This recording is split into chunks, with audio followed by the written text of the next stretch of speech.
कानी बहू। किशोरी लाल जी के बेटे राघव की शादी की बात जगह जगह चल रही थी, लेकिन किशोरी लाल जी को कोई लड़की पसंद ही नहीं आती थी। और उसकी एक ही वजह थी, किशोरी लाल जी का लालची होना। उनको लड़की वालों से मोटा दहेज चाहिए था और इसी चक्कर में एक दिन वो एक बहुत पैसे वाले के घर अपने बेटे का रिश्ता लेकर पहुंचे। उस आदमी का नाम था ओम प्रकाश। देखिए किशोरी लाल जी, मेरी एक ही बेटी है और मेरी सारी संपत्ति जायदाद सब कुछ मेरी बेटी नैना का ही है। पापा, नाम से लगता है बहुत खूबसूरत होगी। कितना अच्छा नाम है ना, नैना। ओ, वैसे बात तो सही है आपकी। अब इतना पैसा है, जमीन जायदाद है, इकलौती बेटी, आप भी क्या करेंगे? सब कुछ उसे ही देंगे ना। बिल्कुल ठीक पहचाना आपने। बस बेटी की शादी और सारी जायदाद उसके नाम। पापा, बिना देखे हाँ कर दीजिए ना। इतना अच्छा रिश्ता फिर कहाँ मिलेगा? माला माल हो जाएंगे हम। मैं अपनी बेटी को बुलाता हूँ। अरे नहीं नहीं नहीं नहीं, आपकी बेटी का नाम नैना है, सुनकर ही लगता है बहुत सुंदर होगी।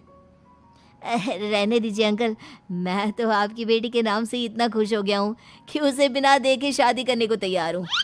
अब तो मैं उसका चेहरा सीधे शादी के बाद ही देखूंगा। और इस तरह राघव नैना का चेहरा नहीं देखता और उससे शादी कर लेता है। शादी के बाद अपनी सुहाग रात पर जब राघव नैना का घूंघट उठाकर देखता है तो नैना की आंखें बंद थी। कितनी खूबसूरत हो तुम नैना, जरा अपनी आंखें खोलकर मेरी तरफ देखो तो सही। नहीं, मुझे शर्म आती है।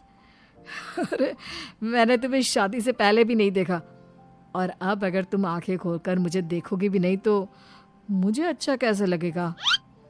इससे पहले कि नैना अपनी आंखें खोलकर राघव की तरफ देखती, अचानक से लाइट चली गई और राघव नैना को पूरी तरह से देख भी नहीं पाया। अगली सुबह नैना राघव के लिए नाश्ता बनाकर लेकर आई। अरे ये क्या, आधा पराठा सेका हुआ है और आधा बिल्कुल कच्चा। ये तुमने क्या किया नैना? बहू, तुमने क्या आधा पराठा तवे से नीचे लटका कर रखा था, जो आधा सेका है और आधा कच्चा? मुझे जितना दिखेगा उतना ही तो सीखूंगी ना पापा जी। जहाँ जहाँ मुझे नजर आ रहा था वहाँ मैंने सीख लिया, जहाँ जहाँ नहीं दिखा वहाँ कच्चा रह गया होगा। इसका क्या मतलब है? ये कैसा मजाक कर रही है तुम? अरे बहू, तुमने इतना लंबा घूंघट क्यों लगाया हुआ है?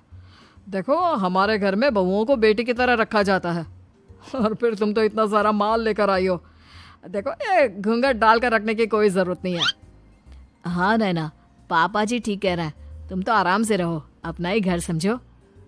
नैना अचानक से अपना घूंघट उठा लेती है। अरे ये क्या पापा, नैना की तो एक आंख फूटी हुई है। नाम से नैना, लेकिन ये तो कानी बहू निकली। मेरे साथ धोखा हुआ है, धोखा। बिना दिखाए अपनी कानी लड़की मेरे संग ब्याह दी। मुझे कानी बीवी नहीं चाहिए। मुझे अभी ओम प्रकाश जी से बात करनी पड़ेगी। आखिर उन्होंने मेरे साथ ऐसा किया क्यों? अरे, आप लोगों ने ही तो पापा से कहा था कि आप लोग शादी से पहले मुझे देखना नहीं चाहते। अब मेरे पापा पर क्यों इल्जाम लगा रहे हैं? अरे लेकिन उन्हें बताना तो चाहिए था ना कि तुम कानी हो, एक आंख से तुम्हें दिखाई नहीं देता। किशोरी लाल और राघव नाराज होकर ओम प्रकाश को अपने घर बुलाते हैं। पापा जी, ये आपने क्या किया? शादी से पहले बताया क्यों नहीं कि नैना की आंखों में परेशानी है? अरे, आप ही ने तो लड़की देखने से मना कर दिया था।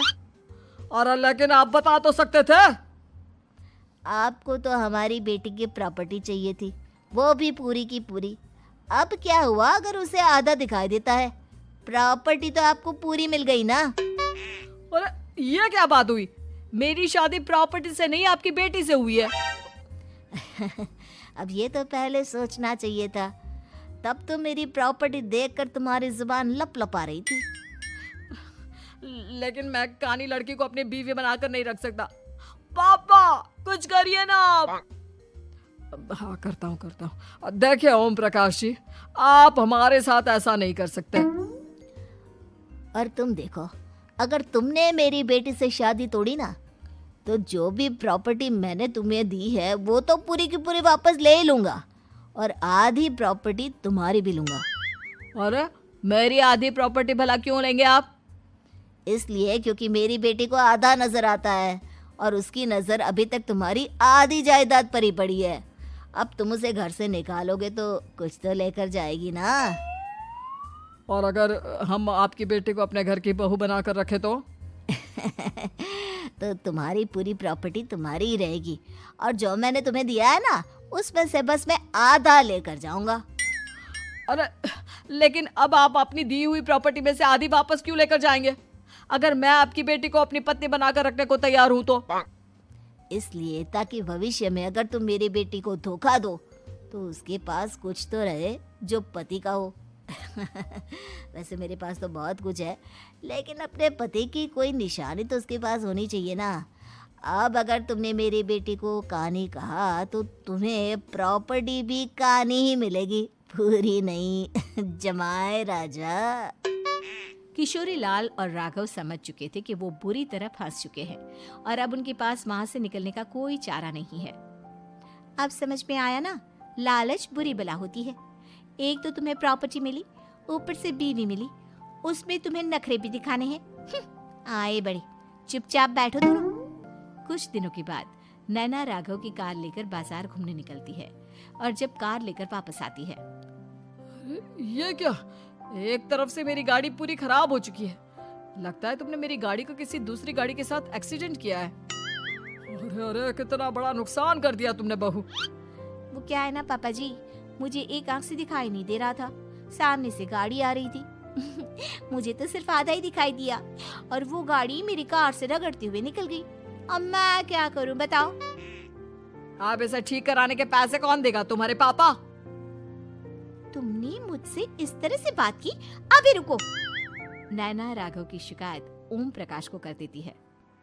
देखो राघव, अब जो मेरी आधी प्रॉपर्टी तुम्हारे पास थी ना, उसमें से आधी और मैं लेकर जाऊंगा, क्योंकि तुमने मेरी बेटी को डांटा।